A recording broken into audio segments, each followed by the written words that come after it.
Hi, this is Stan Phelps from marketinglanyap.com, and welcome to episode number 11 of the Purple Goldfish video podcast. Today, Jack and I are going to talk about the 99-1 rule. We're also going to show you an excerpt from Kristina Evey, who talks about the importance of exceeding expectations. Today's episode is brought to you by Synergy Events, an award-winning experiential marketing agency. Thanks and enjoy the podcast.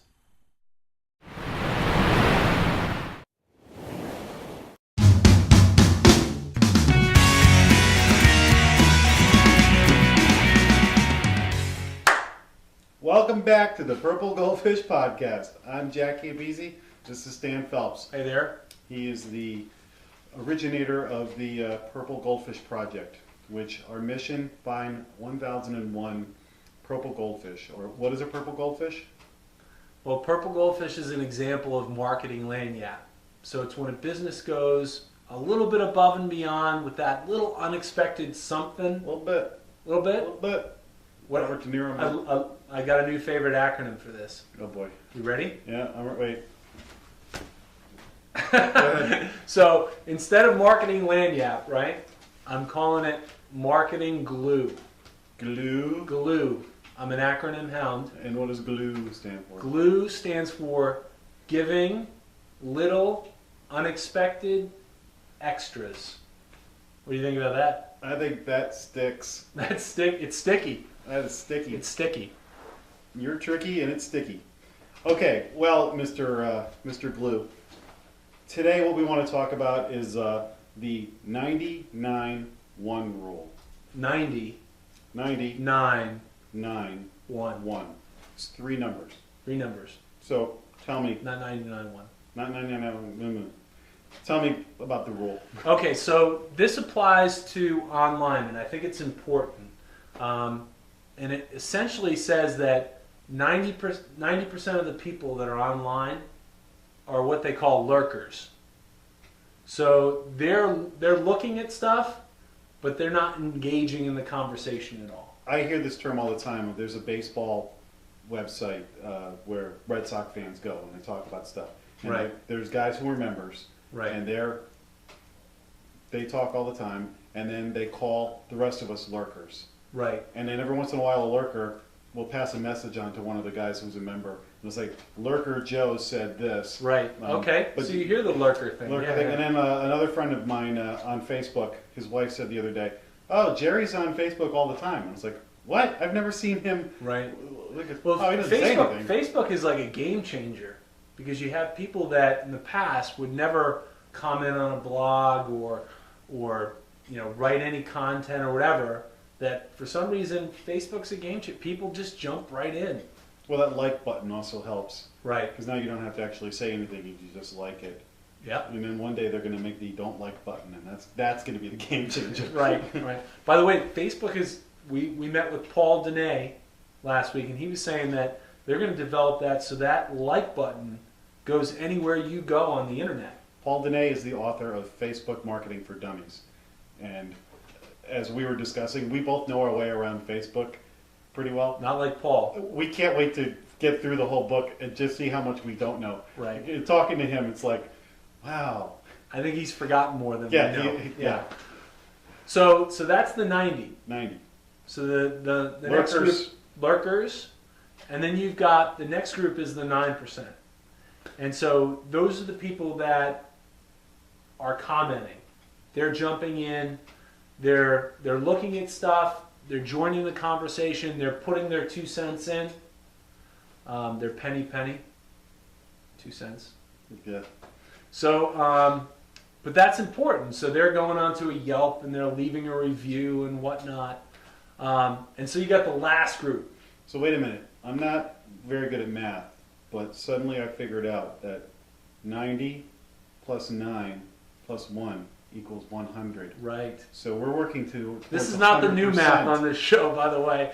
So what's the 1%? What's the 1%? What's the 1%? The 1% are the people that are actually creating content to go on the web. So only 1 out of 100 people. So content generators. Content generators. So, but you think about it, in any type of online community and whatnot, this is the rule. So we're content. We're part of the 1% right now. We're in the 1%. Nice. So why do you need to know this? Why is it important? I think I see a lurker. You see, you're a lurker out there. So what's the 1% about? The 1% is, you think about it, in your business, I mean, that 9% and big time, that 1% are going to be the evangelists for your brand. So tapping into those folks, those are kind of the decision. I mean, they're definitely influencers. So that's absolutely powerful, and that's what Marketing Lagniappe is about. You want to do stuff to be able to kind of give these people ammunition to get them talking about you. Because unless you're giving somebody a reason, they're not going to do it. So, like you said earlier in another podcast, give them something to talk about. Give them something to talk about. Give them something to tweet about.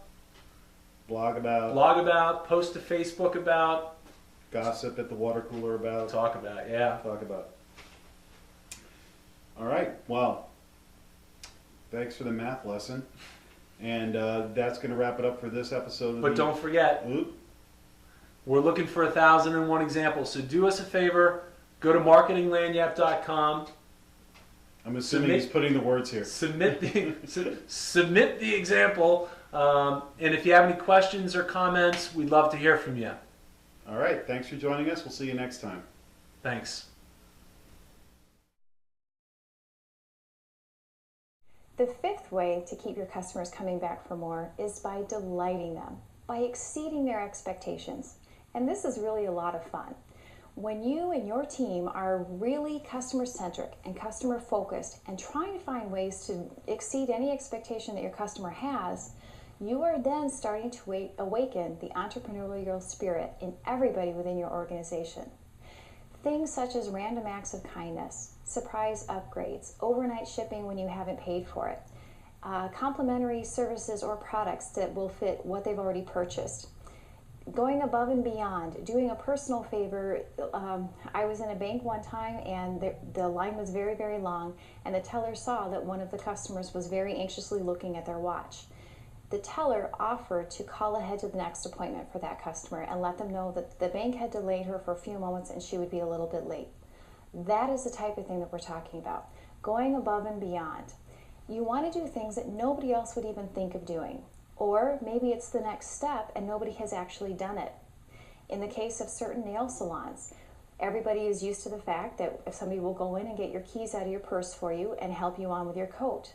But there's one nail salon that even takes it a step further. They walk the client to the car, open the car door, buckle the client in, start the car, and shut the door. So again, that didn't cost any money. It was easy, it was fun to do, and the customer was delighted. Those are the things that we want to do for our customers to keep them coming back for more. Sit down and brainstorm with your leadership team and even with your frontline staff, the ones that are interacting with a customer.